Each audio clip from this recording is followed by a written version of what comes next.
This poem begins in the Martyr Hospital sometime in the 1980s, where I was a radiographer, and it's on Eccles Street. And I called it Nighttown as a tribute to James Joyce, Ulysses, which is one of my favourite books. Frank Budgeon said that Joyce's favourite instrument was the human voice, and I feel the same. That's why I love writing in the demotic. And we did 24-hour on-call sessions, and sometimes it went longer than that. We'd have to get up in the morning and x-ray all the coronary bypasses before we left after a full night in casualty. And so Nighttown as well, the title was to convey that dreamlike quality. So this is Nighttown. Up all night in the Martyr, pushing an x-ray machine through fluorescent light. I'd waited 8 hours for the last coronary bypass, and when it came back, I'd given up and gone back to bed.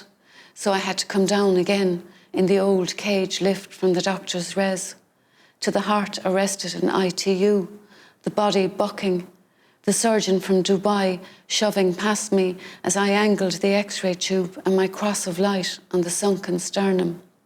His neat brown fingers cutting into my picture, chopping the stitches with the side of his hand.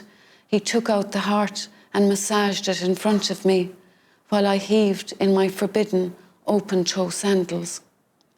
I'd stopped wearing shoes after my first 24 hours on call in Cork Regional. They rang from casualty. RTA, get up out of that, quick. The porter, who knew the whole of the Yangtze River menu by heart, shouted there were 2 stretchers coming up from a road traffic accident. I sat at the side of the narrow bed, felt for my shoes. Only my feet were tender watermelons that refused to go in. Forcing them, I couldn't manage one step, like an ugly sister or a stepmother dancing in hot iron shoes. I hoped bare feet wouldn't be noticed in an emergency.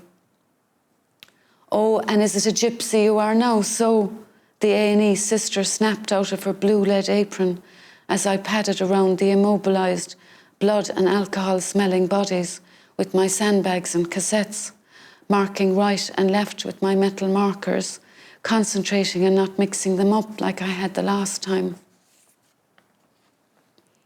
That bossy sister noticed everything I did.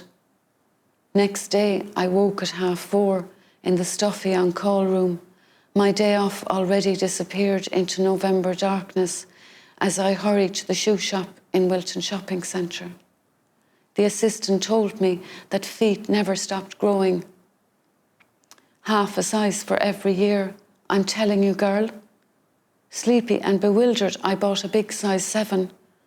It was only when I revived over beans and toast at 8 o'clock that it hit me. By that reasoning, I'd be size 11 at the age of 30, with yards to go ahead of me. The coffin that would hold me hasn't been made yet, I shouted in the empty beige kitchen. Back in the shop next day for an exchange, no sign of the first assistant. The beehived older woman said she'd never heard of her.